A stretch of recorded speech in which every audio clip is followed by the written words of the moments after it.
all the stuff to do with BLM and all of that. And number three, as of late, these sort of big toxic issues is, of course, the trans issue.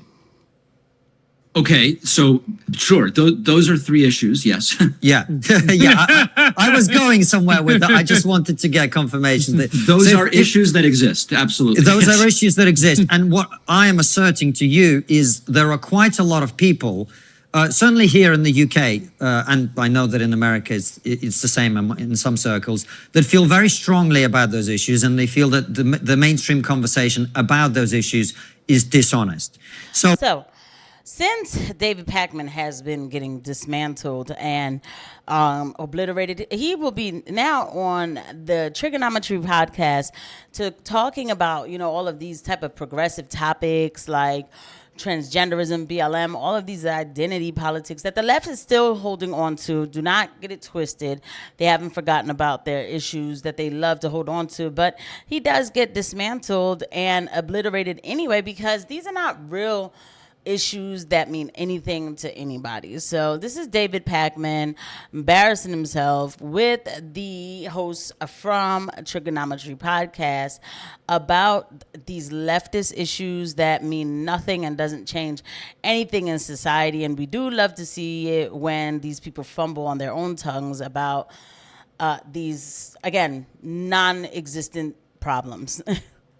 If we start in reverse order with the trans thing, can I, it's a dick move to ask you this, but can I ask you to define a woman? Is that okay?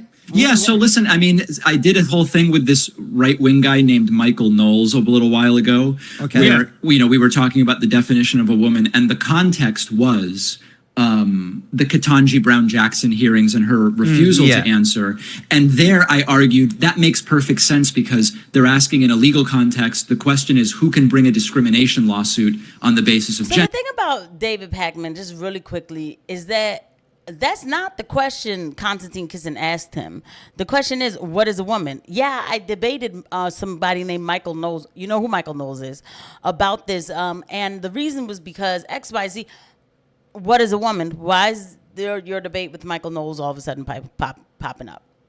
And I thought she was right not to answer it. And I made the point that depending on where you're asking the question, the answer could actually be different. Now, I'm glad to give my view of this socially, if that's okay. Sure. Yeah, of course. Go for it. This is, again, and the problem with this, and I know you guys would never do this because you seem so honest. The problem is that sometimes this question is then used to put someone in a corner. So I will say in advance that the definition I have will not work in every setting, okay? Like, for example, the definition I have in an OBGYN's office may not work because we recognize biological differences, right? But for me, the broadest way where I think about who am I going to relate to as a woman, it would be somebody who I identify as deliberately trying to exist in the world as a woman. And so if I see a biological man who, and again, we have to talk about this in candid ways, which some people might not like, but I think it's necessary.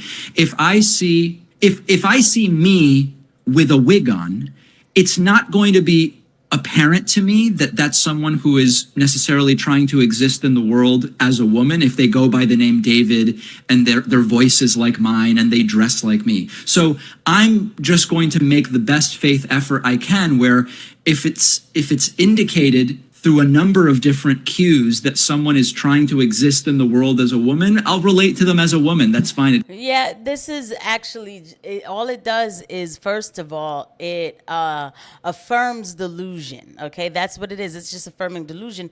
I mean, the man can't simply answer that a woman is a female, you know, and a woman is an adult female. Like, you know, I mean, females, there are males and females. No matter how you decide to express yourself, a man can never be a woman.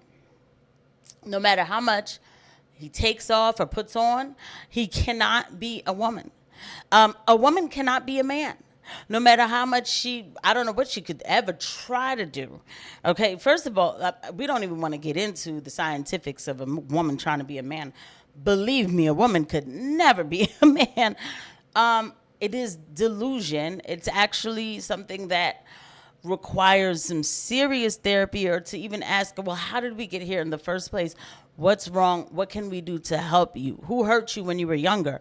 But what we don't do is say, yeah, that's good. You know, you feel like you're a woman? Well, I'm going to go along with that. Because, I mean, what's next? You feel like you can fly? Am I going to help you jump off of a building? That doesn't make sense. Just doesn't bother me.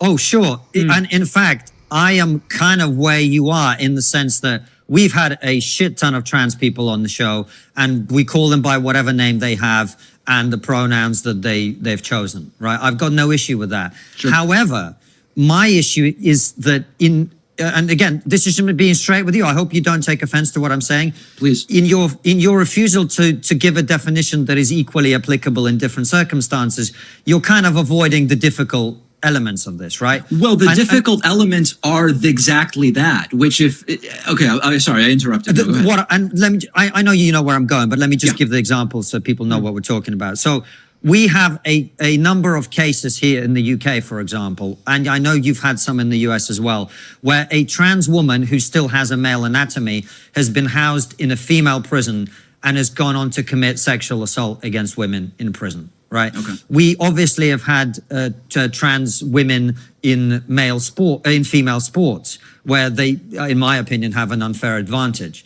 And there are other situations in which our failure to give a clear, like, universal definition means that women, in particular, in this very instance, are suffering the consequences of our social unwillingness to be quite hardline about it. Would you agree with that?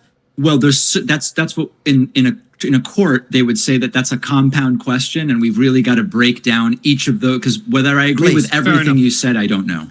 So let's. I'm not even sure where to start. So okay, I mean, in prison there was a sexual assault by a biological male housed with women. Okay, I don't know the story. We have a country of 331 million in the United States, so you can find examples sort of everything. Sexual assault by biological females of other females in American prisons is really common. So for me, what I go to is less about, trans people, I think, are 1/3 of 1% of the population in the US. I may be slightly off about that, but let's use that as a working number. For me, every assault is bad. Sure. And the bigger issue is American prisons are terrible at keeping inmates safe. And Okay, so you have inmates who are predisposed to doing bad things, clearly, because, I mean, they're inmates, so bad things are going to happen. But why should you be a part of making it easier for a criminal to commit a criminal offense? You understand me? Like, is one thing, my thing is this: you cannot control people down to the minute detail of them committing the criminal offense, right? So yes, there are women who are housed together, and then another woman is probably going to take advantage of the other woman, and this actually goes with, like, men too and all of that, right? Guys and whatever. Okay, but when you placed one person with another person, together, you didn't put them at risk. It's just you're housing them, right? But if you have a male going in a prison with women, you've already effectively made the environment unsafe for that woman, for these women, because it's supposed to be co-ed, it's supposed to be separated. So now you've breached that, and you put the man in with the woman.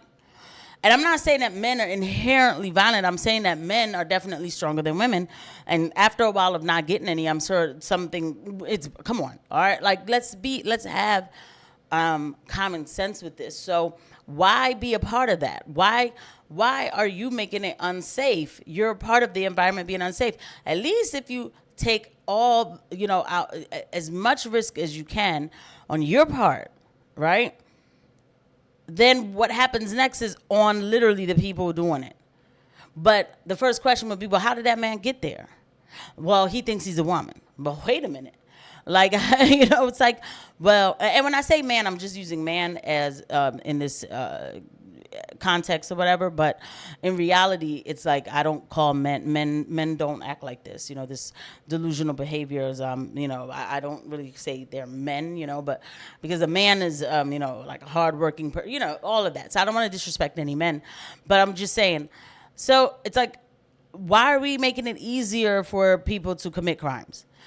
Why is this so hard? Why are we blurring the lines? It's unnatural. It's unnatural. Apply that to men's prisons and women's prisons. It's David, less, sure, but you're deflecting here, aren't you? I don't. Well, but no, I don't think. And That's so, all he does. but let me go further. Let me give you go the further. reverse of your argument, right? No, but I wasn't even done, cops though, is the shooting problem. black people is bad, but the real problem is something else, and we shouldn't talk about the cops shooting black people. No, That's kind of what it that's sounds not like. the argument I'm making whatsoever. Okay, sure, go ahead. Sorry. So the point that I'm making is because what you're saying is I guess it depends on what you say the other issue really is. That you didn't get to the end of that, and so I don't Black know on black whether crime. That's the right-wing argument. Black on black crime is the real thing. Forget about cops shooting black people. right, It's but all those about are black people totally shooting each different other. things. What I'm saying is violence in prison is a major problem, and I don't deny that an added layer of complexity is in which prison should a trans person be. I don't pretend to have the answer in all cases. I don't pretend to have the answer. I'm conceding it's very complicated. Yeah, but we shouldn't be making it, you know, where they should be is where they are biologically. I mean, that's just bottom line. That's just bottom line, number one. Number two, you know, violence in prisons is a problem, so let's not make it even more of a problem by doing silly things like putting males in female prisons, okay? And if you think that a con artist is not going to sit here and put a wig on and tell you that he feels like he's a woman just so that he can be the guy getting what he's getting, okay? All of a sudden, chicks is turning up pregnant and stuff like that in jail. If you don't think that that's a win-win situation for him, then I don't know what to tell you. I'll see you guys at the next one. Bye.